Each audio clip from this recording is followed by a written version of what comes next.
ये डेफिनेशन जो असेसी की है, जो अभी आपकी स्क्रीन पर है, ये आप पहले भी देख चुके हैं. Because even for normal income tax perspective this definition is applicable. It's the same definition which is given in section 2 subsection 7. International taxation में इसका क्या relevance है? Let us look at it from that perspective. इसको भी एक दूसरे नज़रिए से देख से कि मान लीजिए एक नॉन रेजिडेंट है जो इंडिया से रिलेटेड कुछ बिजनेस कर रहा है.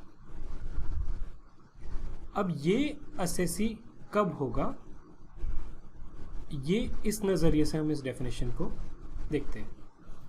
असेसी मीन्स, जहाँ पर भी यूज वर्ड मीन्स का होता है, मतलब ये डेफिनेशन एग्जॉस्टिव है. जो यहाँ पर कवर्ड है वो असेसी होगा, जो यहाँ पर कवर्ड नहीं है वो असेसी नहीं होगा. एनी पर्सन, कोई भी पर्सन. पर्सन की डेफिनेशन भी आपकी इनकम टैक्स एक्ट में दी हुई है. इसमें 7 कैटेगरीज होती हैं. हम इस डेफिनेशन को भी अभी थोड़ी आगे जाके देखेंगे, बट अभी के लिए मान लीजिए कि असेसी मीन्स एनी पर्सन, कोई भी पर्सन. कौन पर्सन? जो नॉन रेजिडेंट हो. जो रेजिडेंट है वो तो ऑलरेडी इंडिया में टैक्स पे करेगा ही करेगा, बट एक नॉन रेजिडेंट मतलब एक तरह से हम इसको ऐसे भी रीड कर सकते हैं, assessee means any non resident person who can be an non resident individual, HUF, firm, company, AOP, BOI etcetera. तो कोई फॉरेन कंपनी हो सकती है, कोई एसोसिएशन ऑफ पर्सन हो सकती है, फर्म में LLP हो सकती है, कोई फॉरेन LLP. बाय हुम यानी जिसके द्वारा, कोई भी ऐसा नॉन रेजिडेंट पर्सन जो हो सकता है इंडिविजुअल हो, HUF हो, फर्म हो, कंपनी हो या AOP या BOI हो, जिसने बाय हुम एनी टैक्स और any other sum of money.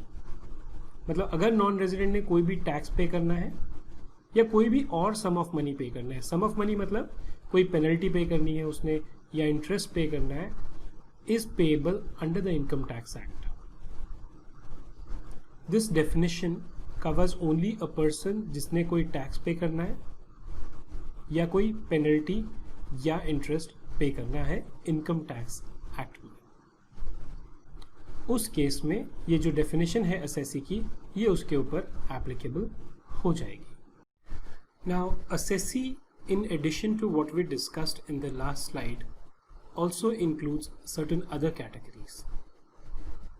What we discussed in the last slide was any person by whom any tax or any other sum of money is payable under the Income Tax Act. So this is a person who has already been assessed, जिसका already एक assessment हो चुका है, या income tax department ने बोला कि भाई आपने ऑलरेडी कोई टैक्स पे करना है या आपने कोई और अदर सम जो कि पेनल्टी या इंटरेस्ट हो सकता है वो पे करना है. इसके अलावा भी कुछ लोग ऐसे हो सकते हैं जिन्होंने ना तो रिटर्न फाइल करी है ना कोई टैक्स पे किया है. अब रिटर्न ही नहीं फाइल की तो असेसमेंट कैसे होगा, और अगर मैं उनको असेसी ही ट्रीट नहीं कर पाऊंगा तो फिर इनकम टैक्स की एप्लीकेशन कैसे होगी. इन चीज़ों को कवर करने के लिए एक प्रोविजन है कि असेसी में जो टैक्स पे करना है जिसने, वो तो इंक्लूडेड है ही, उसके अलावा कुछ और कैटेगरीज भी इंक्लूडेड है. चलिए इन सबको देखते हैं. असेसी ऑल्सो इंक्लूड्स, जबकि मीन्स की डेफिनेशन जो मैंने आपसे कहा था वो एक एग्जॉस्टिव डेफिनेशन होती है, लेकिन यहाँ स्पेसिफिकली लॉ ने बोला कि मीन्स जो है, जो कवर्ड है वो तो है ही, उसके अलावा ये सब चीज़ें जो दूसरे वाली हैं ये भी आपकी असेसी की डेफिनेशन में इंक्लूड होंगी. और वो सब क्या है? पर्सन. पर्सन कौन होगा? जैसे मैंने आपसे कहा था 7 कैटेगरी होती हैं जो पर्सन में कवर्ड होते हैं, इसको हम थोड़ा बाद में देखेंगे. इन रिस्पेक्ट ऑफ हुम, जिसके लिए एनी प्रोसीडिंग्स, प्रोसीडिंग्स मतलब proceedings under the income tax act have been undertaken. मतलब अगर किसी ने कोई टैक्स नहीं देना है, इंटरेस्ट नहीं देना है, पेनल्टी नहीं देना है, जिसका असेसमेंट नहीं हुआ है, लेकिन उसके अगेंस्ट कोई प्रोसीडिंग्स इनिशिएट हो गई है, have been undertaken. And what is the purpose of this proceeding? For 3 categories A, B और C. बट इसमें एक कैवेट है.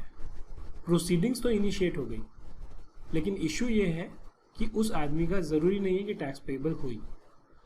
लेकिन चाहे टैक्स पेबल हो या ना हो, the moment proceedings are undertaken for any of these three, right, he will be treated as an assessee. So person in respect of whom any proceedings have been undertaken for the following, whether or not ultimately tax is found payable for him. मतलब पहले example में, पहले clause में हमने ये देखा कि वहां पर टैक्स या कोई अदर सम पेएबल था। इस क्लॉज में अगर प्रोसीडिंग्स आपके अगेंस्ट चल रही हैं, चाहे टैक्स पेएबल हो या ना टैक्स पेएबल हो, अल्टीमेटली मतलब असेसमेंट के बाद, तभी भी आप असेसी रहेंगे। और प्रोसीडिंग्स किस चीज़ की हैं? असेसमेंट ऑफ हिज इनकम और लॉस इनकर्ड बाय हिम। अगर इनकम टैक्स डिपार्टमेंट ने एक नोटिस इशू किया एक्स इंक को, जो एक यूएस कंपनी है, कि आप इंडिया में रिटर्न नहीं फाइल करते, हम आपको नोटिस इशू करेंगे एक सेक्शन 142(1) का। किस चीज़ के लिए? कि आप कुछ हमें इन्फॉर्मेशन या डिटेल दीजिए। अगर ये प्रोसीडिंग्स इनिशिएट हो गई हैं उसकी अपनी इनकम असेस करने के लिए, या फिर असेसमेंट ऑफ इनकम और loss incurred by any other person for whom he is assessable.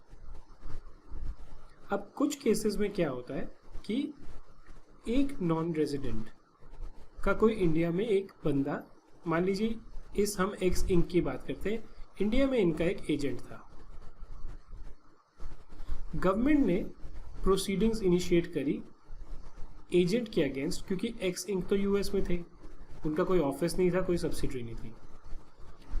Government ने नोटिस इश्यू किया एजेंट को कि भाई आप हमें डिटेल दीजिए कि एक्स इंक की इंडिया में इनकम क्या है, आपको हम एक एज एन एजेंट ट्रीट करेंगे। जब नोटिस एजेंट के अगेंस्ट गया तो even agent is an assessee, because उसके अगेंस्ट प्रोसीडिंग हुई है। क्यों? टू असेस इनकम या loss of any other person. Who is that other person? It is X inc for whom he is assessable। ये important है। मतलब आप ऐसा नहीं है कि आप किसी भी राह चलते आदमी को पकड़ के एजेंट बना देंगे। There has to be a specific provision where this person can be treated as a representative assessee, and these provisions are there in section 160 and 163. We will discuss shortly about these two provisions. या assessment of refund due to him or any other person.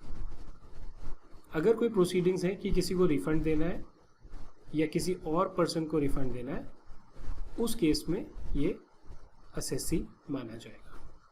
Person deemed to be an assessee under section 160 for non resident.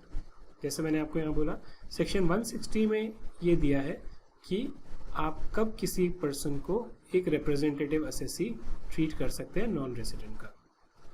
या अगर आप if you are a person deemed to be an assessee in default, मतलब अगर section 201 subsection 1, इसमें एक person को assessee in default treat किया जाता है अगर वो टैक्स डिडक्ट नहीं करता, या फिर वो टैक्स डिडक्ट कर लेता है लेकिन उसको नॉन डिपॉजिट नहीं करता।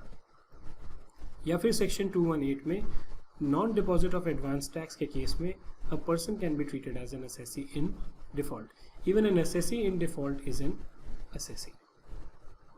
सो if I just move forward, what are the various types of assessee who are included? People who are a person who is liable to pay any tax, interest or penalty, ये हमने first clause में देखा था। Person against whom certain proceedings have been taken, ये किस चीज़ की हो सकती है? उसकी अपनी इनकम के लिए, किसी और की इनकम के लिए, या फिर कोई रिफंड जो उसे या किसी और पर्सन को देना हो। Person who is deemed to be an assessee section 160 में या 163 में, एंड असेसी इन डिफॉल्ट जिसने टैक्स काट लिया और जमा नहीं किया, या टैक्स काटा ही नहीं, या एडवांस टैक्स पे नहीं किया, वो सब असेसी की डेफिनेशन में इंक्लूड होंगे।